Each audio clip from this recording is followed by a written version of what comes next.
जय श्रीकृष्ण। राधे राधे दर्शक बंधु, आजिकाली प्रत्येक व्यक्ति जीवन में अनेक प्रकारर जटिलता एवं द्वंद्व देखा जाउछि, जहा जोगु मन प्रायतः अशांत एवं चिंतारे बुड़ी रही। बहुत कम लोक थिबे जो माने संपूर्ण शांति रे बंचुछंती। आपण जानती कि दर्शक बंधु, प्रकृत रे चिंता कौन? यह एक भावना जहा मनर स्थिरता को भांगी दिए। श्रीकृष्ण कहती चिंता व्यक्ति को तार पथरु विच्युत कर दिए। जेतेबेले मन अस्थिर थाए, चिंता करिबा एवं बुझिबार शक्ति को दुर्बल करि पकाए एवं निष्पत्ति नेबा कष्टकर हो जाए। जेपरि शांत पानी रे प्रत्येक प्रतिफलन स्पष्ट हुए, सेहीपरि शांत मन रे निष्पत्ति मध्य स्पष्ट होइथाए। किंतु जदि सेही पानी अशांत हो जाए, तेबे किछि स्पष्ट भावरे देखा जाए नहीं। सेहीपरि जेतेबेले मन अस्थिर हो जाए, आमे परिस्थितिर प्रकृत स्वरूप बुझी पारि न थाऊ। जेतेबेले अर्जुन महाभारतर युद्ध क्षेत्र रे तांक सम्मुखरे तांक आत्मीय मानंकु देखंती, सेतेबेले तांक मन आसक्ति एवं द्वंद्व जोगु अस्थिर हो जाए। से भावंती जे एही युद्ध केवल विनाश आनिब। से एते चिंतित हो जाती जे तांक शरीर थरिबाकु लागे एवं से निज कर्तव्यरू विच्युत हेबाकु लागंती। तापरे प्रभु श्रीकृष्ण तांकु शिक्षा दियंती जे चिंता करिबा सत्य को परिवर्तन करे नाही किंबा कौनसी समाधान मध्य दिए नाही। से अर्जुन को कहती, हे अर्जुन, आसक्ति एवं भयरे फसी जाओ नहीं। एही दुनिया निरंतर परिवर्तनशील। आज जहा अछि ताहा काली रहिबो नहीं। तुमर कर्तव्य होछि तुमर कर्तव्य पालन करिबा एवं एहार परिणाम विषय रे चिंता करिबा उचित नुहे। जेतेबेले तुमे चिंता करिबा छाड़ी देब, सेतेबेले तुमर हृदय हालुका हो जीवो एवं तुमे तुमर पथ को स्पष्ट भावरे बुझी पारिबो। आमे एथिरु एही वार्ता पाउछु जे कोनोसी कष्ट समय रे आमर प्रथम प्रयास हेबा उचित जे आमे निज अंतर को शांत करिबा उचित एवं आतंक रे फसी न रहिबा उचित। अधिकांश लोक विश्वास करती जे चिंता करिबा द्वारा समाधान मिली जीवो, किंतु सत्य हेउछि एही चिंताधारा आमको आहुरी गभीर द्वंद्वरे पकाई देइथाए। उदाहरण स्वरूप, जदि जने छात्र परीक्षा पूर्वरु अधिक चापग्रस्त हो जाए, तेबे से पाठ पढ़ारे ध्यान देवा परिवर्ते विफल हेले कौन हेबो किंबा समाज किपरि प्रतिक्रिया करिबो से विषय रे चिंता करिबारे व्यस्त रही जीवो। फलस्वरूप तार मन पाठ पढ़ारू विचलित हो जाए एवं जहाँ से भय करुथिला ताहा घटी जाए। अर्थात समस्यार समाधान करिबा परिवर्ते चिंता करिबा परिस्थिति को अधिक जटिल करिथाए। जीवन रे अनेक थर एपरि एक समय आसे जेतेबेले आमे अनुभव करू जे आउ कौनसी समाधान बाकी नहीं। आमे परिस्थिति विषय रे बारंबार चिंता करू, प्रत्येक दृष्टिकोणरू परीक्षा करू, किंतु तथापि कौनसी समाधान पाई पारि न थाऊ। यह पछर कारण हेउछि आमर मन शांति रु वंचित हेबा। जेतेबेले मन अस्थिर हो जाए, चिंता करिबा एवं बुझिबार क्षमता ह्रास पाई जाए। जदि आमे एहाकु बुझिबा, तेबे आमे चिंतारे आमर समय नष्ट करिबा ବନ୍ଦ କରିଦେବା। ତେଣୁ ଯେତେବେଳେ ଏକ କଷ୍ଟକର ସମୟ ଆସେ ନିଜକୁ ଏହି ପ୍ରଶ୍ନ ପଚାରନ୍ତୁ, ମୋର ଅନ୍ୟମନସ୍କତା ପରିସ୍ଥିତିର ସମାଧାନ କରୁଛି ନା ମୋତେ ଅଧିକ ଦ୍ୱନ୍ଦ୍ୱରେ ପକାଇ ଦେଉଛି? ଯଦି ଉତ୍ତର ନା ହୁଏ ତେବେ ଏହା ଏକ ସଂକେତ ଯେ ଆମେ ଆମର ବିବେକକୁ ସ୍ଥିର କରିବା ଏବଂ ସଠିକ୍ ନିଷ୍ପତ୍ତି ନେବା ଉଚିତ। ଏହା ହିଁ ଏକମାତ୍ର ଉପାୟ ଯାହାଦ୍ୱାରା ଆମେ ଯେକୌଣସି ଜଟିଳ ସମସ୍ୟାର ସମାଧାନ ପାଇପାରିବା। ଭଗବାନ ଶ୍ରୀକୃଷ୍ଣ କୁହନ୍ତି, ଯାହା ବିତି ଯାଇଛି ତାହା ଭଲ ଥିଲା, ଯାହା ବର୍ତ୍ତମାନ ହେଉଛି ତାହା ମଧ୍ୟ ବହୁତ ଶୁଭ ଏବଂ ଯାହା ଆସିବାକୁ ଯାଉଛି ତାହା ମଧ୍ୟ ବହୁତ ଶୁଭ ହେବ। ମଣିଷର ସବୁଠାରୁ ବଡ଼ ଶତ୍ରୁ ହେଉଛି ତା'ର ଭୟ ଏବଂ ଚଞ୍ଚଳ ମନ।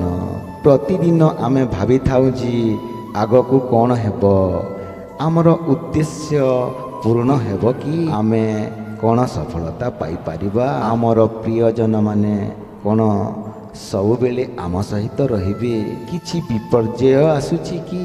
କିନ୍ତୁ ଏହି ଅନିଶ୍ଚିତତା କେବେ ଶେଷ ହୁଏ ନାହିଁ। ଆମେ ଭବିଷ୍ୟତ ବିଷୟରେ ଯେତେ ଚିନ୍ତିତ ହେବା ବର୍ତ୍ତମାନର ମୁହୂର୍ତ୍ତଗୁଡ଼ିକୁ ସେତେ ହରାଇଦେବା। ମହାଭାରତରେ ଅର୍ଜୁନ ମଧ୍ୟ ଏହି ଦ୍ୱନ୍ଦ୍ୱର ଶିକାର ହୋଇଥିଲେ। ଯେତେବେଳେ ଯୁଦ୍ଧଭୂମିରେ ତାଙ୍କ ସମ୍ମୁଖରେ ନିଜର ଆତ୍ମୀୟ, ଗୁରୁ ଏବଂ ବନ୍ଧୁମାନଙ୍କୁ ଦେଖିଲେ ତାଙ୍କ ମନ ଦୋହଲିବାକୁ ଲାଗିଲା। ଅର୍ଜୁନ ଭାବିବାକୁ ଲାଗିଲେ ଯେ ଯଦି ସେମାନେ ଯୁଦ୍ଧ କରନ୍ତି ତେବେ କ'ଣ ହେବ? ସେ କ'ଣ ତାଙ୍କର ସମ୍ପର୍କୀୟଙ୍କୁ ହରାଇ ଦେବେ? ଏହି ଯୁଦ୍ଧ କ'ଣ ସର୍ବନାଶ ଆଡ଼କୁ ନେଇଯିବ? ଏହି ଚିନ୍ତା ଏତେ ଗଭୀର ହୋଇଗଲା ଯେ ତାଙ୍କ ହାତରୁ ଧନୁ ଖସିବାକୁ ଲାଗିଲା ଏବଂ ସେ ଯୁଦ୍ଧରୁ ପଛକୁ ହଟିବାକୁ ଲାଗିଲେ। ତାପରେ ଭଗବାନ ଶ୍ରୀକୃଷ୍ଣ ତାଙ୍କୁ ଜ୍ଞାନର ପଥ ଦେଖାଇଲେ ଏବଂ କହିଲେ, ହେ ଅର୍ଜୁନ, ତୁମର କର୍ତ୍ତବ୍ୟ ପାଳନ କର, ଫଳାଫଳ ବିଷୟରେ ଚିନ୍ତା କର ନାହିଁ। କାଲିର ଚିନ୍ତା ତୁମକୁ ତୁମର ଧର୍ମରୁ ବିଚଳିତ କରୁଛି। ଯେ ପର୍ଯ୍ୟନ୍ତ ତୁମେ ଏହି ଭୟ ତ୍ୟାଗ କରିବ ନାହିଁ ତୁମେ ତୁମର ଦାୟିତ୍ୱ ପୂରଣ କରିପାରିବ ନାହିଁ। ଏହି ପରାମର୍ଶର ଅର୍ଥ ହେଉଛି, ଯଦି ଆମେ ସବୁବେଳେ ଭବିଷ୍ୟତ ବିଷୟରେ ଚିନ୍ତା କରିବାରେ ବ୍ୟସ୍ତ ରହୁ ତେବେ ବର୍ତ୍ତମାନ ସମୟରେ ସଠିକ୍ ନିଷ୍ପତ୍ତି ନେବା ଅସମ୍ଭବ ହୋଇପଡ଼େ। କଳ୍ପନା କରନ୍ତୁ, ଜଣେ ଚାଷୀ ପ୍ରତିବର୍ଷ ତାଙ୍କ କ୍ଷେତରେ ଫସଲ ବୁଣନ୍ତି। ଯେତେବେଳେ ସେ ବିହନ ବୁଣନ୍ତି ତାଙ୍କ ମନରେ ଅନେକ ପ୍ରଶ୍ନ ଆସିଥାଏ। ପାଗ ଅନୁକୂଳ ହେବ କି ନାହିଁ, ଅମଳ ଭଲ ହେବ କି ନାହିଁ, ଯଦି ଝଡ଼ କିମ୍ବା ବନ୍ୟା ହୁଏ ତେବେ କ'ଣ ହେବ? କିନ୍ତୁ ଯଦି ସେ କେବଳ ଚିନ୍ତା କରି ବସିବେ ଏବଂ କ୍ଷେତରେ କାମ କରିବା ବନ୍ଦ କରିଦେବେ ତେବେ ସେ କ'ଣ କିଛି ଉତ୍ପାଦନ କରିପାରିବେ? କେବେ ନୁହେଁ। ଯଦି ସେ ପରିଶ୍ରମ କରିବେ ତେବେ ଫସଲ ନିଶ୍ଚିତ ଭାବରେ ବଢ଼ିବ ଏବଂ ଯଦି କୌଣସି ପ୍ରତିବନ୍ଧକ ଆସେ ତେବେ ସେ ଏହାର ସମାଧାନ ଖୋଜି ବାହାର କରିବେ। କିନ୍ତୁ ଯଦି ସେ ଚିନ୍ତିତ ହୋଇଯିବେ ଏବଂ କୌଣସି ପ୍ରୟାସ କରିବେ ନାହିଁ ତେବେ ବିଫଳତା ସୁନିଶ୍ଚିତ। ସମାନ ନୀତି ଆମ ଜୀବନରେ ମଧ୍ୟ ପ୍ରଯୁଜ୍ୟ। ଯଦି ଜଣେ ଛାତ୍ର କେବଳ ଫଳାଫଳ କ'ଣ ହେବ ସେ ବିଷୟରେ ଚିନ୍ତା କରି ପାଠ ପଢ଼ିବ ନାହିଁ ତେବେ ପରାଜୟ ସୁନିଶ୍ଚିତ। କିନ୍ତୁ ଯଦି ସେ ନିଜର ଚିନ୍ତାକୁ ଏକ ପାଖରେ ଛାଡ଼ି ପୂର୍ଣ୍ଣ ସମର୍ପଣର ସହିତ ପ୍ରସ୍ତୁତି କରିବ ତେବେ ସଫଳତା ସମ୍ଭବ ହେବ। ଆମେ ଭବିଷ୍ୟତକୁ ନିୟନ୍ତ୍ରଣ କରିପାରିବା ନାହିଁ କିନ୍ତୁ ଆମେ ଆମର ବର୍ତ୍ତମାନକୁ ଉନ୍ନତ କରିପାରିବା। ଯଦି ଆମେ ଆଜି ସଠିକ୍ ପଦକ୍ଷେପ ନେଉଛୁ ତେବେ କାଲିର ଦିଗ ସ୍ୱୟଂଚାଳିତ ଭାବରେ ଉନ୍ନତ ହେବ। କିନ୍ତୁ ଯଦି ଆମେ ଚିନ୍ତାରେ ଘେରି ରହିବା ତେବେ କେବଳ ବର୍ତ୍ତମାନ ନଷ୍ଟ ହେବ ନାହିଁ, ବରଂ ଭବିଷ୍ୟତ ମଧ୍ୟ ଅନ୍ଧକାରମୟ ହୋଇଯିବ। ଭଗବାନ ଶ୍ରୀକୃଷ୍ଣଙ୍କ ଏହି ବାକ୍ୟ ସର୍ବଦା ମନେ ରଖିବା ଉଚିତ। ଯାହା ହେବାର ଅଛି ତାହା ନିଶ୍ଚୟ ହେବ। କିନ୍ତୁ ଯଦି ଆପଣ ଆପଣଙ୍କର ଧର୍ମକୁ ସଚ୍ଚୋଟତାର ସହିତ ପାଳନ କରନ୍ତି, ତେବେ ଫଳାଫଳ ମଧ୍ୟ ଆପଣଙ୍କ ଇଚ୍ଛା ଅନୁସାରେ ହେବ। କେବଳ ଚିନ୍ତା ଦ୍ୱାରା କିଛି ପରିବର୍ତ୍ତନ ହୁଏ ନାହିଁ, କିନ୍ତୁ ସଠିକ୍ ପ୍ରୟାସ ଦ୍ୱାରା ସବୁ କିଛି ସମ୍ଭବ। ଶ୍ରୀକୃଷ୍ଣ କହନ୍ତି, ଯେଉଁ ବ୍ୟକ୍ତି କଷ୍ଟକର ସମୟରେ ଧୈର୍ଯ୍ୟ ହରାଇ ନଥାଏ ଏବଂ ନିଜ ପଥରେ ସ୍ଥିର ରହିଥାଏ, ସେ ପ୍ରକୃତ ବୀର ଅଟେ। ସମୟ ସହିତ ପ୍ରତ୍ୟେକ ଚ୍ୟାଲେଞ୍ଜର ସମାଧାନ ବାହାରିଥାଏ। ଆମକୁ କେବଳ ବିଶ୍ୱାସ ରଖିବାକୁ ପଡ଼ିବ। ଜୀବନ ଏକ ନିରନ୍ତର ପ୍ରବାହିତ ସ୍ରୋତ ପରି, ଯେଉଁଥିରେ କେତେବେଳେ ସୁଖ ଥାଏ ତ କେତେବେଳେ ଦୁଃଖ। ଯେତେବେଳେ କୌଣସି ସମସ୍ୟା ଉପୁଜେ, ଜଣେ ବ୍ୟକ୍ତି ତୁରନ୍ତ ସମାଧାନ ଚାହେଁ ଏବଂ ଚିନ୍ତିତ ହୋଇପଡ଼େ। ଯେତେବେଳେ ଜଣେ ବ୍ୟକ୍ତି ହତାଶାରେ ବୁଡ଼ିଯାଏ, ସେତେବେଳେ ସେ ଭୁଲ ଦିଗରେ ପଦକ୍ଷେପ ନେଇଥାଏ। କିନ୍ତୁ ବାସ୍ତବତା ହେଉଛି, ପ୍ରତ୍ୟେକ ଅସୁବିଧାର ସମାଧାନ ସମୟ ସହିତ ହୋଇଥାଏ। କେବଳ ଧୈର୍ଯ୍ୟ ଏବଂ ଆଶାବାଦୀ ମନୋଭାବ ବଜାୟ ରଖିବା ଆବଶ୍ୟକ। ମହାଭାରତରେ ଯେତେବେଳେ ପାଣ୍ଡବମାନଙ୍କୁ 13 ବର୍ଷ ପାଇଁ ଜଙ୍ଗଲକୁ ପଠାଇ ଦିଆଗଲା, ଏହା ସେମାନଙ୍କ ଜୀବନର ସବୁଠାରୁ ବଡ଼ ପରୀକ୍ଷା ଥିଲା। ସବୁବେଳେ ବୈଭବ ଏବଂ ସମ୍ମାନ ଉପଭୋଗ କରୁଥିବା ଜଣେ ସମ୍ରାଟଙ୍କୁ ହଠାତ୍ ନିର୍ବାସନର ସମ୍ମୁଖୀନ ହେବାକୁ ପଡ଼ିଲା। ଏହା ଯୁଧିଷ୍ଠିରଙ୍କ ପାଇଁ ଏକ ଅତ୍ୟନ୍ତ କଷ୍ଟକର ସମୟ ଥିଲା, କାରଣ ତାଙ୍କୁ କେବଳ ନିଜର ଯନ୍ତ୍ରଣା ସହିବାକୁ ପଡ଼ିଲା ନାହିଁ, ବରଂ ତାଙ୍କ ଭାଇ ଏବଂ ଦ୍ରୌପଦୀଙ୍କ ଦୁଃଖ ମଧ୍ୟ ଦେଖିବାକୁ ପଡ଼ିଲା। ତଥାପି ସେ ତାଙ୍କର ଧୈର୍ଯ୍ୟ ହରାଇ ନଥିଲେ। ସେ ଜାଣିଥିଲେ ଯେ ଏହି ସମୟ ଚିରକାଳ ରହିବ ନାହିଁ।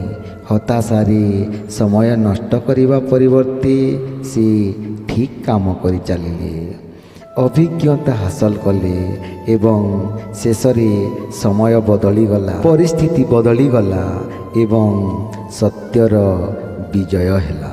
ଯେତେବେଳେ ଆମେ ଧୈର୍ଯ୍ୟ ହରାଇ ଦେଉ, ସେତେବେଳେ ସମସ୍ୟାଗୁଡ଼ିକ ଆହୁରି ଖରାପ ହୋଇଯାଏ। କଳ୍ପନା କରନ୍ତୁ, ଜଣେ ବ୍ୟକ୍ତି ଡଙ୍ଗାରେ ନଦୀ ପାର ହେଉଛନ୍ତି ଏବଂ ହଠାତ୍ ପ୍ରବଳ ସ୍ରୋତ ବହିବାକୁ ଲାଗିଲା।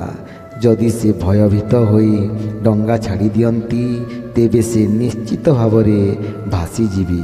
କିନ୍ତୁ ଯଦି ସେ ଧୈର୍ଯ୍ୟର ସହିତ ପରିସ୍ଥିତିକୁ ପରିଚାଳନା କରିବେ ଏବଂ ଦିଗ ବଜାୟ ରଖିବେ, ତେବେ କିଛି ସମୟ ପରେ ତରଙ୍ଗ ଶାନ୍ତ ହୋଇଯିବ ଏବଂ ସେ କୂଳରେ ପହଞ୍ଚିଯିବେ। ଏହା ହେଉଛି ଜୀବନର ସତ୍ୟ। ଏକ ବିହନକୁ ଦେଖନ୍ତୁ। ଯେତେବେଳେ ଜଣେ ଚାଷୀ ଏହାକୁ ମାଟିରେ ବୁଣେ, ତାହା ଗୋଟିଏ ମୁହୂର୍ତ୍ତରେ ଗଛ ହୁଏ ନାହିଁ। ଏହାକୁ ମାଟି ତଳେ ଅନ୍ଧାରରେ ରହିବାକୁ ପଡ଼ିଥାଏ, ବର୍ଷା ସହିବାକୁ ପଡ଼ିଥାଏ, ସୂର୍ଯ୍ୟ କିରଣ ସହିବାକୁ ପଡ଼ିଥାଏ ଏବଂ ତାପରେ ଧୀରେ ଧୀରେ ଗଜା ବାହାରିଥାଏ। ତାପରେ ଏହା ଏକ ବିରାଟ ଗଛ ହୋଇଯାଏ। ଯଦି କେହି ଅଧୈର୍ଯ୍ୟ ହୋଇ ବିହନକୁ ଖୋଲି ଦିଅନ୍ତି ଯେ ଏହା ବଢ଼ିଛି କି ନାହିଁ, ତେବେ ସେହି ବିହନ ନଷ୍ଟ ହୋଇଯିବ। ସେହିପରି ଯେତେବେଳେ ଜୀବନରେ ସମସ୍ୟା ଆସେ, ଆମେ ବୁଝିବା ଉଚିତ ଯେ ଏହି ସମୟ ସ୍ଥାୟୀ ନୁହେଁ। ଯଦି ଆମେ ହାର ମାନିବା, ତେବେ ଆମେ ଆମର ସମ୍ଭାବନାକୁ ନଷ୍ଟ କରିଦେବା। କିନ୍ତୁ ଆମେ ଯଦି ଧୈର୍ଯ୍ୟର ସହିତ ଆଗକୁ ବଢ଼ିବା ଜାରି ରଖିବା, ତେବେ ପଥ ନିଜେ ଉଭା ହେବ। ଯେତେବେଳେ ଜଣେ ବ୍ୟକ୍ତି କଷ୍ଟରେ ପଡ଼ିଯାଏ, ସେ ନିଜକୁ ପଚାରିବା ଉଚିତ, ଏହି କଷ୍ଟ କ'ଣ ସବୁଦିନ ପାଇଁ ରହିବ? ଯେତେବେଳେ ଆମେ ଆମର ଅତୀତକୁ ପଛକୁ ଫେରି ଚାହିଁଥାଉ, ଆମେ ଅନୁଭବ କରୁ ଯେ ଆମେ ପୂର୍ବରୁ ଅନେକ ପ୍ରତିବନ୍ଧକ ଦେଇ ଗତି କରିଛୁ ଏବଂ ସମୟ ସହିତ ସେଗୁଡ଼ିକ ଶେଷ ହୋଇଯାଇଛି। ଜନ୍ମ ପରେ ନବଜାତ ଶିଶୁ ଯେପରି କଥା କହିପାରେ ନାହିଁ କିମ୍ବା ଚାଲିପାରେ ନାହିଁ, ସେହିପରି ସେ ନିଜକୁ ଖାଦ୍ୟ ମଧ୍ୟ ଦେଇପାରେ ନାହିଁ।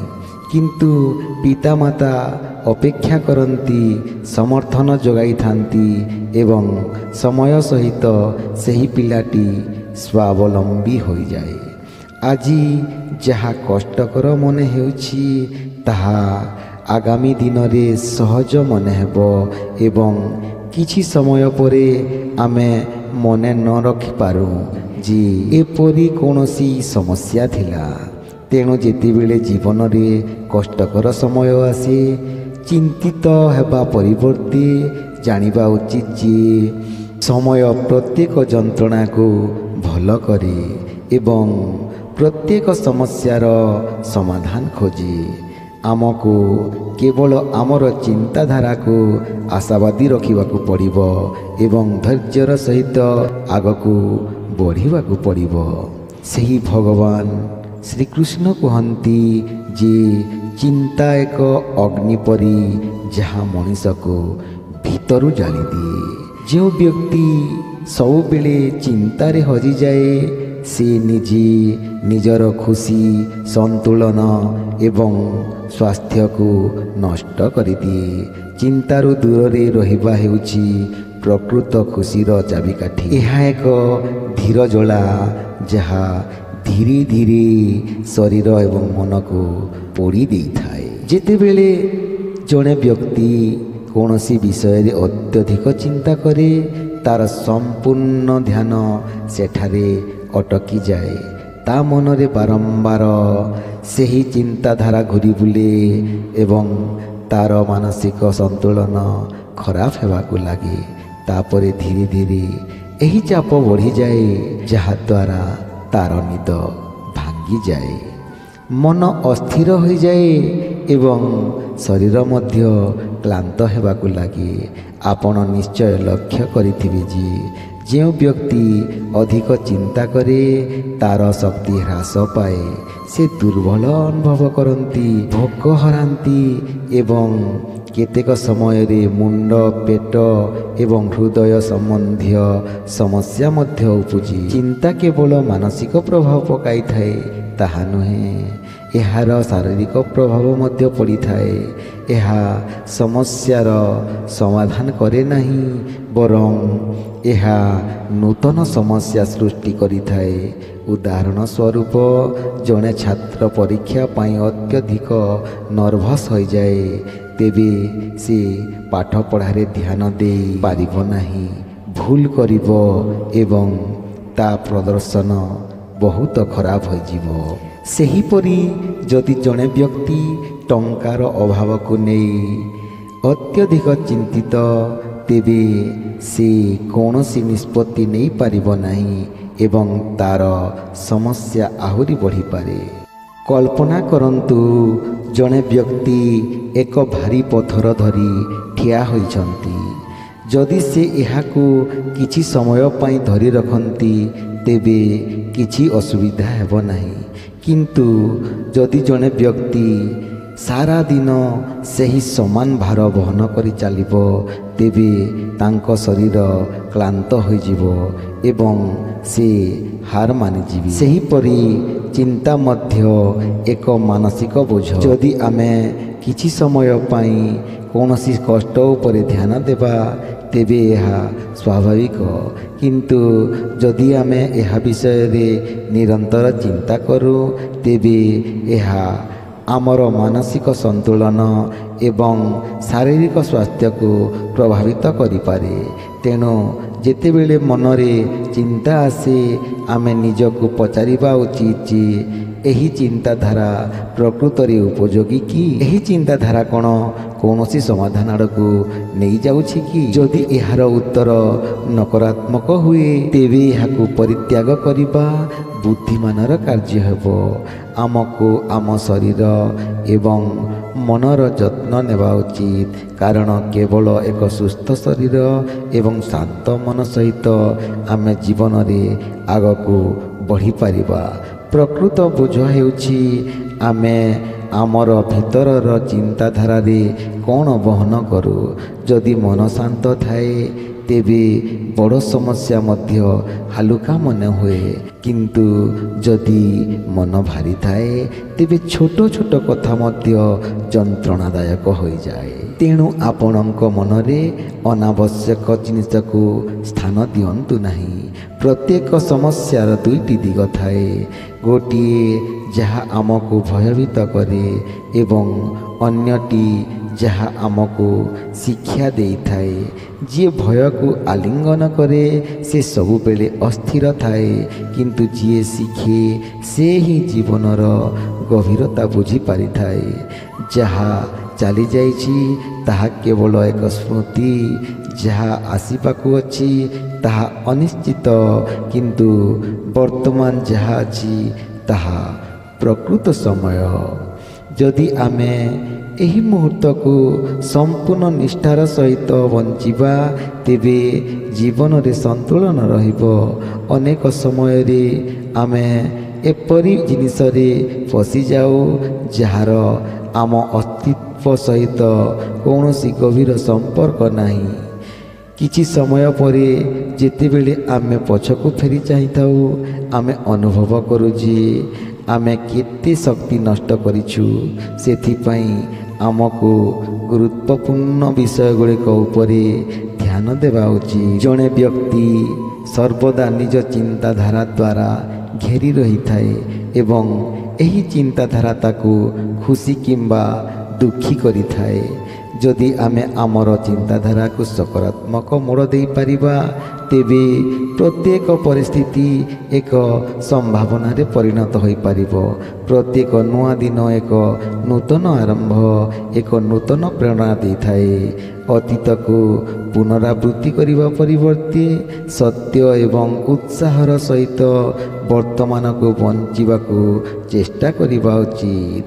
ପ୍ରତ୍ୟେକ ବ୍ୟକ୍ତି କିଛି ନା କିଛି ସମସ୍ୟାର ସମ୍ମୁଖୀନ ହେଉଛନ୍ତି, କିନ୍ତୁ କିଛି ଲୋକ ଏହାକୁ ଦେଖି ଭୟଭୀତ ହୋଇଯାଆନ୍ତି ଏବଂ କିଛି ଲୋକ ସମାଧାନ ଖୋଜିବା ଆରମ୍ଭ କରନ୍ତି। ଯିଏ ନିଜ ପ୍ରୟାସକୁ ସଠିକ୍ ଦିଗରେ ଲଗାଏ କେବଳ ସେହି ବ୍ୟକ୍ତି ପ୍ରକୃତ ପ୍ରଗତି କରିଥାଏ। ଜୀବନର ପ୍ରତ୍ୟେକ ଆହ୍ୱାନ ଆମକୁ କିଛି ଶିଖାଇବାକୁ ଆସେ। ଯଦି ଆମେ କେବଳ କାନ୍ଦିବା ଜାରି ରଖିବା ତେବେ ଆମେ ଶିଖିବାର ସୁଯୋଗ ହରାଇ ଦେବା, କିନ୍ତୁ ଯଦି ଆମେ ଧୈର୍ଯ୍ୟର ସହିତ ସମାଧାନ ଖୋଜିବା ତେବେ କୌଣସି ଅସୁବିଧା ଆମକୁ ଅଟକାଇ ପାରିବ ନାହିଁ। ଯେତେବେଳେ ଚିନ୍ତା କରିବାର ବୋଝ ଅତ୍ୟଧିକ ହୋଇଯାଏ ଜୀବନ ଏକ ଅନନ୍ତ ସଂଘର୍ଷରେ ପରିଣତ ହୁଏ। ଯିଏ ନିଜ ହୃଦୟ ଏବଂ ମନକୁ ହାଲୁକା ରଖିବା ଶିଖିଛି ତାଙ୍କ ପାଇଁ ଜୀବନ ସହଜ ହୋଇଯାଏ। ଯିଏ ସବୁବେଳେ ସବୁକିଛି ଗମ୍ଭୀରତାର ସହିତ ନେଇଥାଏ ସେ ଛୋଟ ଛୋଟ କଥାରେ ମଧ୍ୟ ଫସିଯାଏ। ଜୀବନକୁ ସରଳ ଦୃଷ୍ଟିକୋଣରୁ ଦେଖିବାର ଅଭ୍ୟାସ ହିଁ ମାନସିକ ଶାନ୍ତି ବଜାୟ ରଖିଥାଏ। ଯଦି ଆମେ ପ୍ରତ୍ୟେକ ପରିସ୍ଥିତିକୁ ନିୟନ୍ତ୍ରଣ କରିବାକୁ ଚେଷ୍ଟା କରିବା ତେବେ ଆମେ ନିଜକୁ କ୍ଳାନ୍ତ କରିଦେବା। କିଛି ପରିସ୍ଥିତିକୁ ସମୟ ଉପରେ ଛାଡ଼ିଦେବା ହେଉଛି ବୁଦ୍ଧିମାନର ନିଷ୍ପତ୍ତି। ପ୍ରାୟତଃ ଯେଉଁ ଜିନିଷ ଆମକୁ ସବୁଠାରୁ ଅଧିକ କଷ୍ଟ ଦିଏ ତାହାପରେ ଆମର ସବୁଠାରୁ ବଡ଼ ଶିକ୍ଷା ହୋଇଯାଏ। ତେଣୁ ପ୍ରତ୍ୟେକ ପରିସ୍ଥିତିରେ ଖାପ ଖୁଆଇବା ହେଉଛି ପ୍ରକୃତ ସାହସ। ଚିନ୍ତା କରିବା ଏବଂ ବୁଝିବା ମଧ୍ୟରେ ଏକ ବଡ଼ ପାର୍ଥକ୍ୟ ଅଛି। ଯିଏ କେବଳ ଭାବନ୍ତି ସେ ଅଟକି ଯାଆନ୍ତି ଏବଂ ଯିଏ ଗଭୀର ଭାବରେ ବୁଝିପାରନ୍ତି ସେ ଆଗକୁ ବଢ଼ନ୍ତି। ଆମେ ଯାହାକୁ କଷ୍ଟକର ବୋଲି ଭାବୁ ତାହା ପ୍ରକୃତରେ ଏକ ନୂତନ ସୁଯୋଗ ହୋଇପାରେ। ଯଦି ଆମେ ପ୍ରତ୍ୟେକ ପରିସ୍ଥିତିକୁ ସକାରାତ୍ମକ ଦୃଷ୍ଟିକୋଣରୁ ଦେଖିବା ତେବେ କୌଣସି ଚ୍ୟାଲେଞ୍ଜ ଆମକୁ ଅଟକାଇ ପାରିବ ନାହିଁ। ଯେତେବେଳେ ମନ ଅସ୍ଥିର ହୋଇଯାଏ ଆମେ ନିଜକୁ ପଚାରିବା ଉଚିତ ଏହି ବିଷୟଟି କ'ଣ ଏତେ ଗୁରୁତ୍ୱପୂର୍ଣ୍ଣ ଯେ ଆମେ ଏହା ପାଇଁ ଆମର ଶାନ୍ତି ହରାଇ ବସିଛୁ। ଅଧିକାଂଶ ସମୟରେ ଉତ୍ତର ହେବ ନା। ପ୍ରତ୍ୟେକ ସମସ୍ୟାର ସମାଧାନ ହେଉଛି ଆପଣଙ୍କୁ କେବଳ ଏହାକୁ ସଠିକ ଦୃଷ୍ଟିକୋଣରୁ ଦେଖିବାକୁ ପଡ଼ିବ। ଯିଏ ନିଜ ଚିନ୍ତାଧାରାକୁ ସକାରାତ୍ମକ ରଖେ ତା ପାଇଁ ଜୀବନ ସହଜ ହୋଇଯାଏ। ଅନେକ ସମୟରେ ଆମେ ଯେଉଁ ପରିସ୍ଥିତିକୁ ବହୁତ କଷ୍ଟକର ବୋଲି ଭାବୁ ତାହା ପ୍ରକୃତରେ ସେତେ କଷ୍ଟକର ନୁହେଁ। କେବଳ ଆମର ଚିନ୍ତାଧାରା ଏହାକୁ କଷ୍ଟକର କରିଦେଇଥାଏ। ଯଦି ଆମେ ହାଲୁକା ମନରେ ଚିନ୍ତା କରିବା ତେବେ ପ୍ରତ୍ୟେକ ସମସ୍ୟା ହାଲୁକା ମନେ ହେବ। କେବଳ ସେହି ବ୍ୟକ୍ତି ଆଗକୁ ବଢ଼େ ଯିଏ ଅସୁବିଧାର ସମ୍ମୁଖୀନ ହେବା ପରେ ମଧ୍ୟ ଅଟକି ନଥାଏ। ଯିଏ ପ୍ରତ୍ୟେକ ମୋଡ଼ରେ ସଂଯମତା ବଜାୟ ରଖେ ଶେଷରେ ସେ ଜିତିଯାଏ। ଆମ ହାତରେ ନଥିବା ଜିନିଷ ପାଇଁ ଦୁଃଖିତ ହେବା ହେଉଛି ଆମ ପାଖରେ ନଥିବା ତାଲା ଖୋଲିବାକୁ ଚେଷ୍ଟା କରିବା ପରି। ଯେ ପର୍ଯ୍ୟନ୍ତ ଆମେ ଭୁଲ ରାସ୍ତାରେ ଚେଷ୍ଟା କରି ଚାଲିବା ସେ ପର୍ଯ୍ୟନ୍ତ ଆମେ ସଠିକ ରାସ୍ତା ପାଇପାରିବା ନାହିଁ। ତେଣୁ ଆସନ୍ତୁ ଆମେ ଏପରି ଜିନିଷ ଉପରେ ଧ୍ୟାନ ଦେବା ଯାହାକୁ ପରିବର୍ତ୍ତନ କରାଯାଇପାରିବ, ଆମ ନିୟନ୍ତ୍ରଣ ବାହାରେ ଥିବା ଜିନିଷ ଉପରେ ନୁହେଁ। ବନ୍ଧୁଗଣ, ଆପଣଙ୍କୁ ଏହି ଚିନ୍ତାଧାରା ଗୁଡ଼ିକ ଯଦି ଭଲ ଲାଗିଛି ତାହେଲେ ବନ୍ଧୁଗଣ ଭିଡ଼ିଓକୁ ଗୋଟିଏ ଲାଇକ୍ କରିଦିଅନ୍ତୁ। ଆଉ ଏହିପରି ଆଗକୁ ଏମିତି ଭଲ ଭଲ ଚିନ୍ତାଧାରା ଶୁଣିବା ପାଇଁ ଏହି ଚ୍ୟାନେଲ ଧର୍ମବାଣୀକୁ ସବସ୍କ୍ରାଇବ୍ କରି ନୋଟିଫିକେସନ୍ ବେଲ୍କୁ ଅନ୍ କରିଦିଅନ୍ତୁ।